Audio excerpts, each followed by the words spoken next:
Is it going to sound good? Right here? I think so. Okay. As long as we talk loudly. Yeah. Hey, welcome to the 2-month review, the weekly podcast brought to you by Open Letter and 3%, in which we take one giant book, break it down section by section, bit by bit, talk about it, analyze it, have fun, enjoy it. This is the first episode of the new season, season 11, in which we're going to be covering The Dreamed Part by Rodrigo Fresan.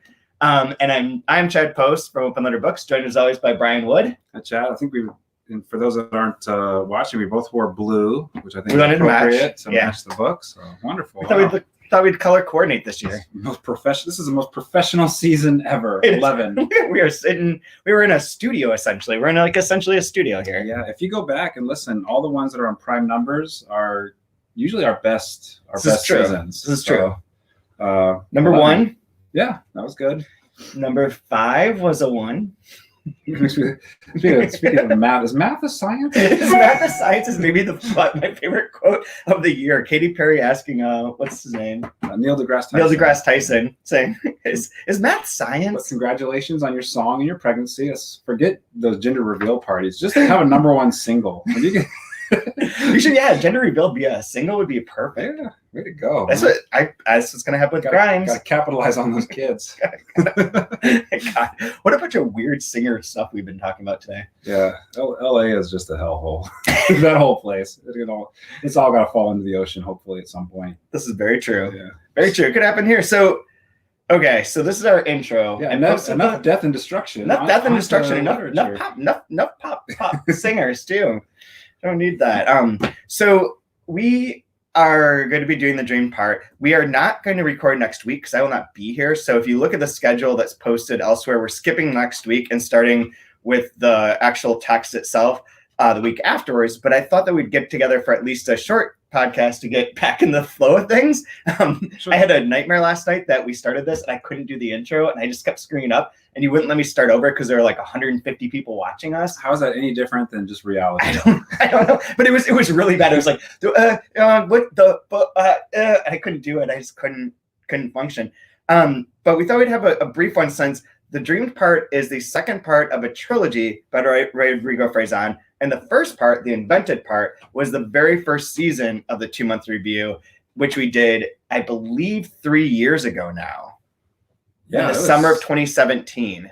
Yes, I remember I did one episode in southern Indiana outside, and my phone died because it was too hot, and I died because I was hungover and hot. It was like 110 degrees. I remember that one. It was the one with the cows. Yeah, the green milk. I was just like, I'm hallucinating. I'm gonna die. I remember that. Season 1. Yes, season 1. It was a while. It was really fun to figure out how to do this whole project. And now that we're experienced at it, this is gonna be a piece of cake. Yeah. Before we get into the books, is this book available for sale at Open Letter right now? This book is available for sale through our website, and not only is it available for sale, if you use the code 2 month when you check out, you'll get 20% off. But if you order, today is Thursday, March something, 5th? Yes, the 5th. The March 5th. If you order before the weekend is over, all of our books are $10 for 1 or $20 for 3 as an AWP special, hashtag RIP AWP. Wait, 20 for 3? Yeah. Damn. No, 3 for 20. Oh, okay. 3 books for $20. Damn. If I said that backwards, I don't know. Maybe I just thought it backwards. I'm gonna get 40 then. I got $10 burning a 60 hole in my pocket. $3, $20. That's a no-brainer. $3, $20. Okay.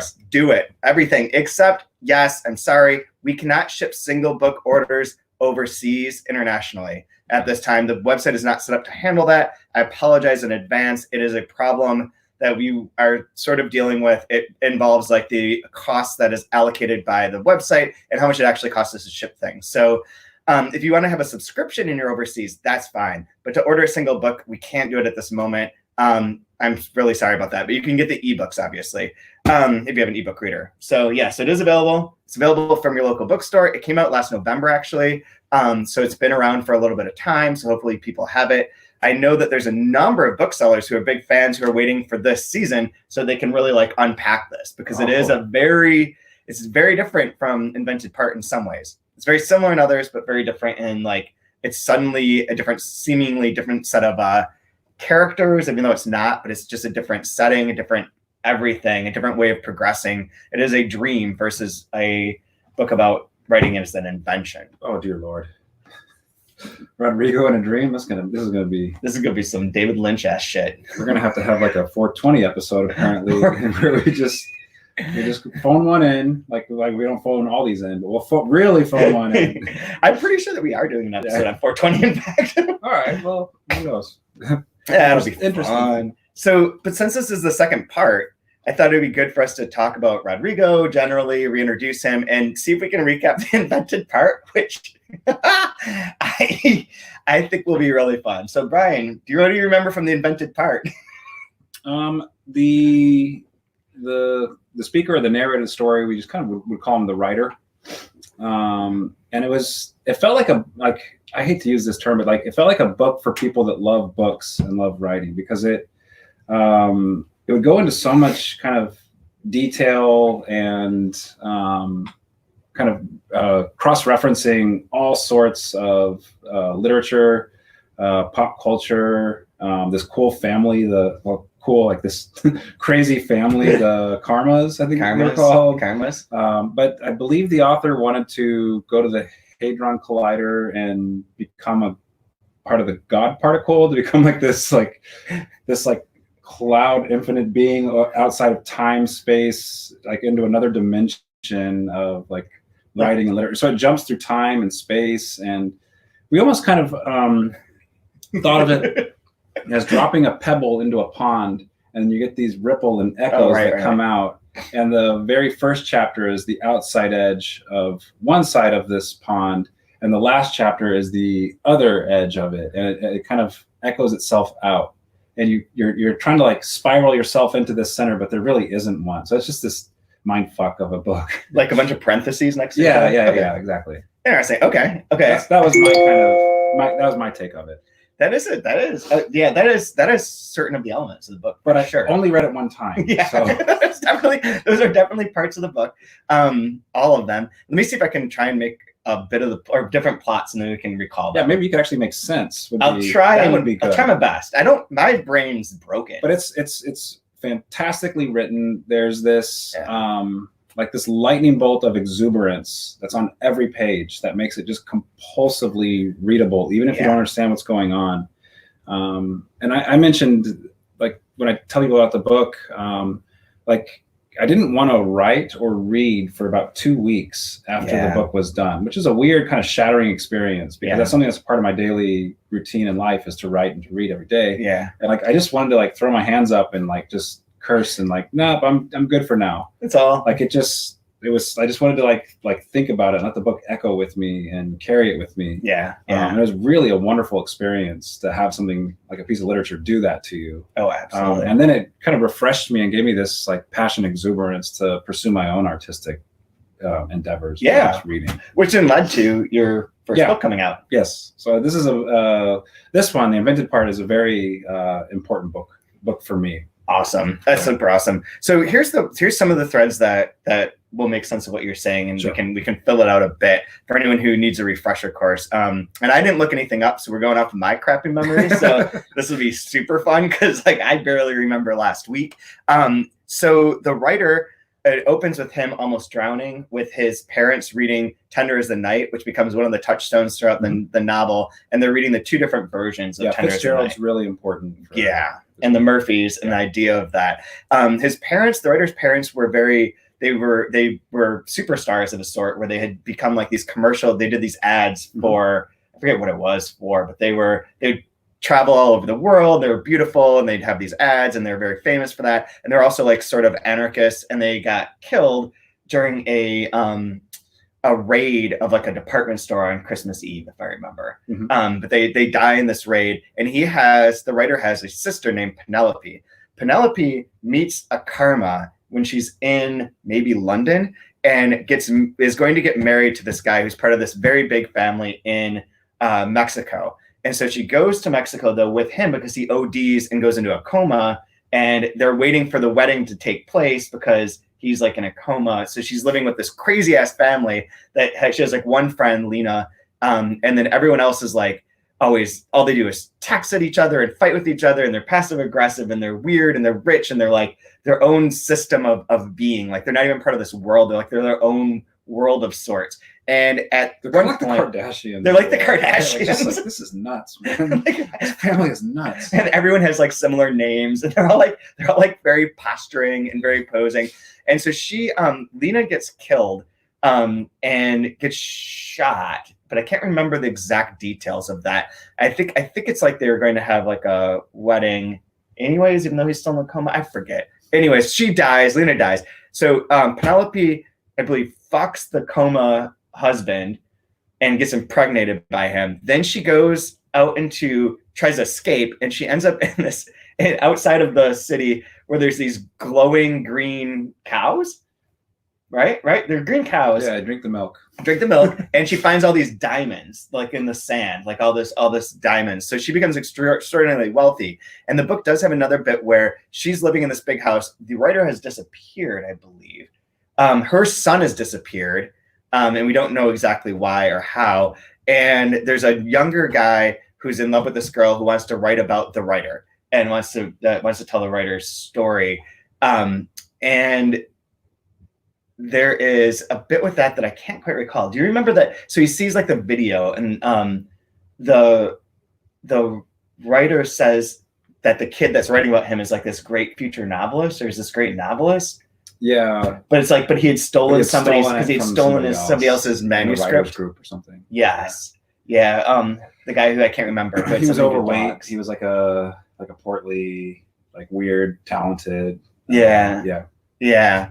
So there's that part, and like that ends with like the house burning down, Penelope leaving, the house is burned down, her kid's gone, and then these two characters that are writing about the writer show up when the writer wants to become a god, because the writer's career is sort of like on hard times. Like he was very popular, cutting edge, and then like the world moved on, and his type of literature is no longer the type that is respected and reviewed and read and discussed. He's like not of this moment anymore. So he has one enemy named IKEA, who takes two different forms in the invented parts. Yeah, she's like his nemesis. Sometimes it's a she, and they have sex in a hospital, and sometimes it's a he, who is like someone that the writer had blurbed early on in their career, and then that the IKEA has become much more famous because they're writing for like the big audience and for like the trend and for whatever. And so there's like a great long rant from the writer about how crappy this is and how fiction has just devolved into like smartphone usage. None of that rings true for writers, I don't think, right? No writers have a nemesis or whatever. No, never.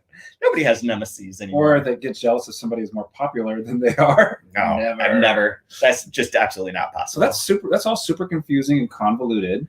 And this is going to be weirder, you're saying. Well, and then the ending part is that on this way to this thing, he wants to write about the Large Hadron Collider, like you say, because he thinks if he can merge with the God particle, he can become some super consciousness and kind of use reality as a sort of way to rewrite everything he wants. So there's a scene with the kid and the girl that he's in love with that want to write about the writer, that they are sort of reenacting things over and over again outside of like this museum, and that the writer who is merged with this God particle is controlling them. But we know that all that doesn't really happen. The museum was like a giant brain. Yeah, exactly. It's like a Rick and Morty moment or something. Yeah. And like the ending part where you say there's like the concentric circles or the bits, the very ending bit is like him flying in a plane back over and seeing essentially himself down below in the water, drowning. And like there's like a circular bit to it. And there's one thing that's important that I remember is that there's always there's like an extra voice that's in a special American typewriter font. Yeah, like a chorus. We were calling it like a chorus in a way. Yeah, which I'm sure would make Rodrigo like get chills down his spine because we're so wrong and awful.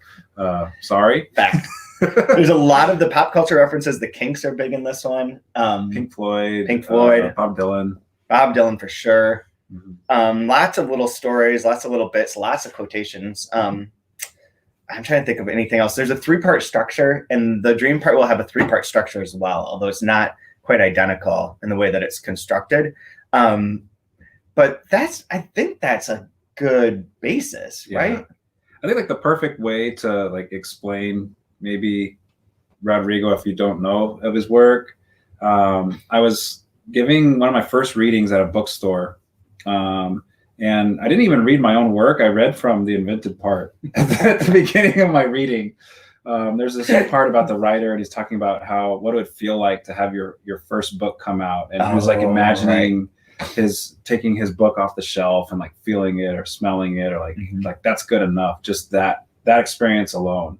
And like how I remember reading that and like and connecting with that so intensely of like yes, like sometimes I wonder like, is what we do, does it matter? Does it, like, you look at all the books on your shelf and like, man, why am I killing myself over this? This doesn't matter. But then you like have that experience where you do like pull a book off the shelf and like you hold it and you see it and like yes, it does matter.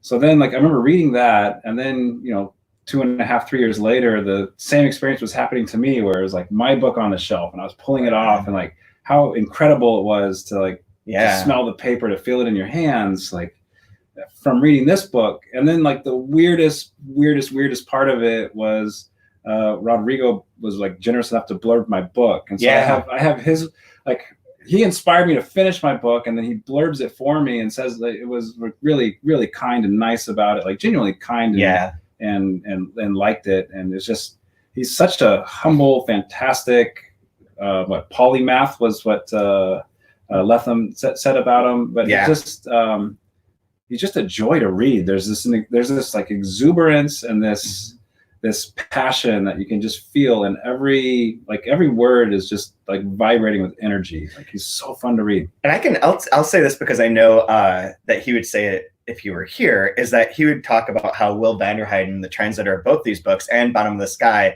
is the real writer of these books, because he's the one who got them into English and made all that sing and makes it work. And Will deserves a special shout out for having translated both of these, and for being at work on the Remembered Part, volume 3 of the whole trilogy, which I believe is longer than both of these, not combined, but is like a little bit longer. So it's going to be some time before we get to volume 3, but like it's coming.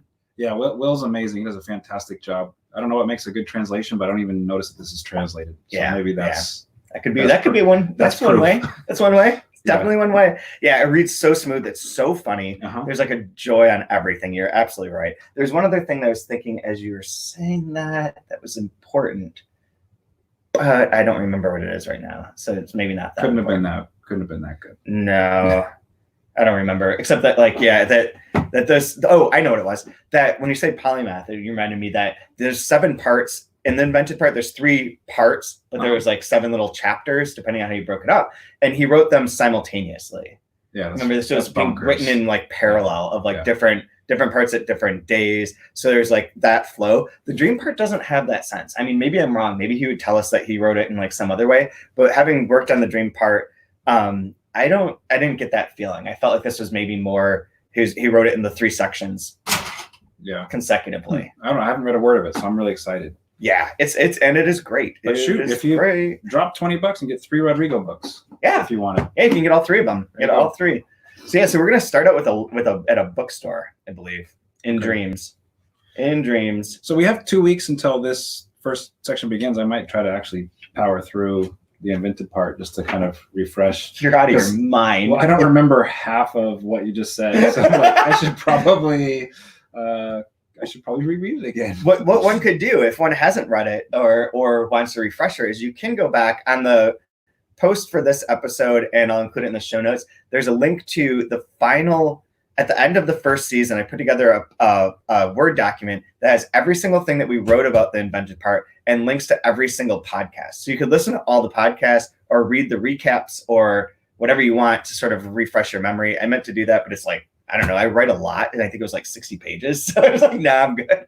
I'll just wing it. Yeah. But otherwise, I don't think you need a lot going into this, to be honest. I think that it's disorienting at first on purpose. Warn everyone that like the beginning part is disorienting because it's all of a sudden seems like you're not picking up where you left off. You're in something new. Okay. And then there will be transitions into different aspects of this, as you'll see. But the 3 sections of it have very telling names as well. That night, or footnotes for an encyclopedia of sleepwalkers.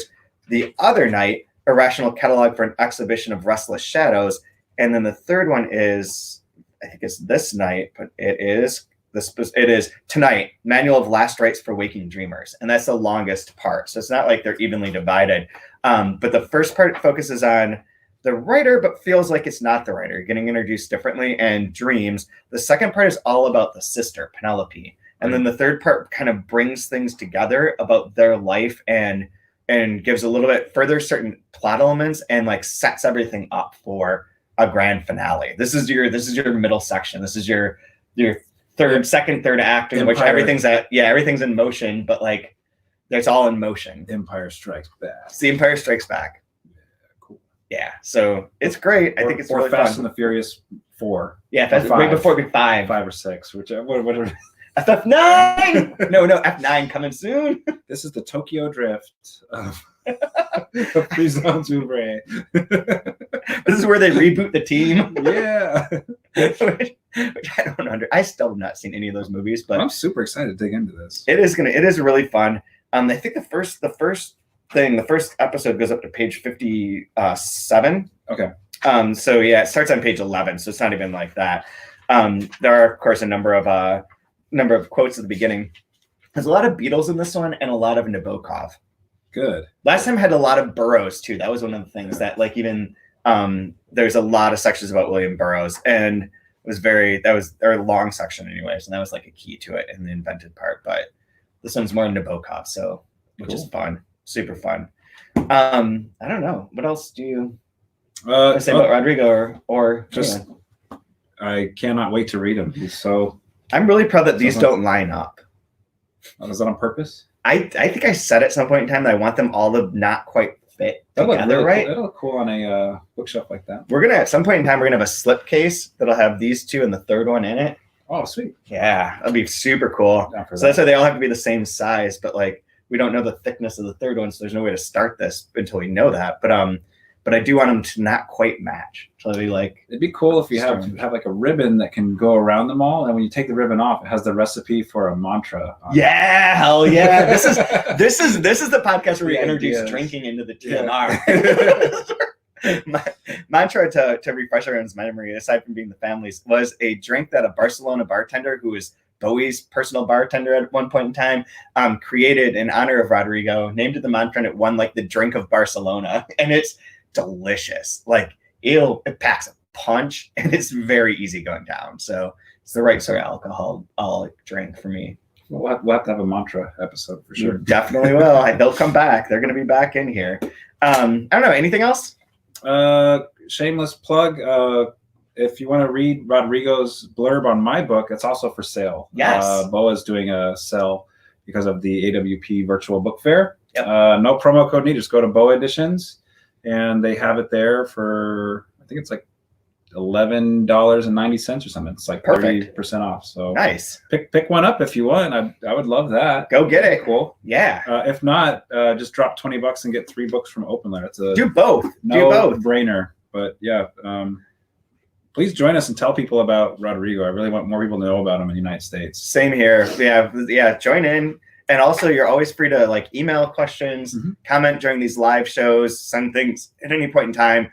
I will set up the Goodreads page so that people can comment within there if you're a Goodreads user. Otherwise, yeah, just participate, listen along, tell your friends, help us get some ratings and some reviews and some listeners. I have an idea for maybe just a quick game we could do in the next 2 weeks. Okay.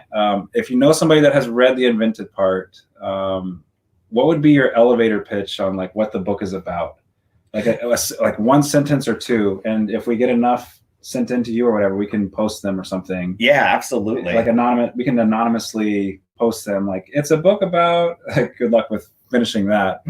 I'm curious how people, because it's got to be different for each person because it's so bonkers. Yeah, right? There's no way that you can just pick one thread. We described it completely differently. Yeah, you and I did, but we did. I would be curious what people would say as far as what is the. How would you describe this book? We wrote jacket copy for this, remember? We did a jacket copy, yeah, but I mean, I'm thinking even shorter, just like... Yeah, just a pitch, but... Just like a line or something, but... If you have a line, or if you... I know a lot of bookstore owners like to listen to this. How did you sell... It seems like a book you have to hand sell somebody. Yeah, how did you hand sell this? Which also, funny kind of ending note for me. So when I did that reading... that bookstore sold out of the invented part after my reading. That's amazing. So we sold every Rodrigo Fresan copy out of the bookstore, Sulfur Books, when I did the reading there. So That's I'm awesome. a big fan. I saw Rodrigo's books at my reading. I'm trying to find our post about that, but I'm not finding it. I'm another take. No, that's someone else's. New jacket copy for The Invented Part by Brian and Chad. Okay. Oh dear. So the setup for this, there was one of these craft books. It's usually by like poets and writers or one of those type of magazines where they publish those books.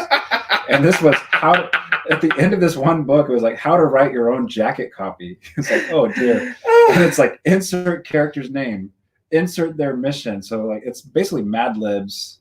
They like seriously want you to write your jacket copy using these Mad Libs. So we tried it with The Invented Part. Although I don't know why it only has mine on here. Yours was the only one that was worthwhile, probably. No, I think yours is like I think it's in the Word document, but I can't get it to open on That's here. fine. I'd really like to hear yours though. I don't think you do. Okay, here we go. The writer is a writer who realizes that the last part of his career isn't going how he expected. As sales of his books steadily decline, those of his arch nemesis IKEA, a former student with a better agent, better hair, and a better-looking audience, continues to explode. To the writer, his future seems grim, destined to fade slowly into outmoded obsolescence. Suddenly, the writer is given an assignment to go to Switzerland and write about the Large Hadron Collider, an opportunity that gives him an idea for resurrecting his career. Maybe he can break into the collider, expose himself to the God particle, and transcend space-time. Now he has a way out, a way to leave the world with one last great impression. But what does transcendence hold for him? Even with an infinite amount of time, will he ever be able to craft the perfect sentence? Will he ever best IKEA? The Invented Part is as slick as a Kubrick movie, as witty as Sabrina the Teenage Witch meets the Matrix, and will change her life forever. Perfect. Sabrina the Teenage Witch. I like that. That's called a high concept image. I like that. Sabrina, Kubrick, Matrix. Yeah, it's like Jaws meets The Notebook. Yeah, right on. Sold. Okay. This Jaws meets the Notebook is like a dolphin eating Mandy Moore. What do you want? What do you want? Bye. We'll see you next. Yeah, we'll see you next in 2 weeks. Have fun.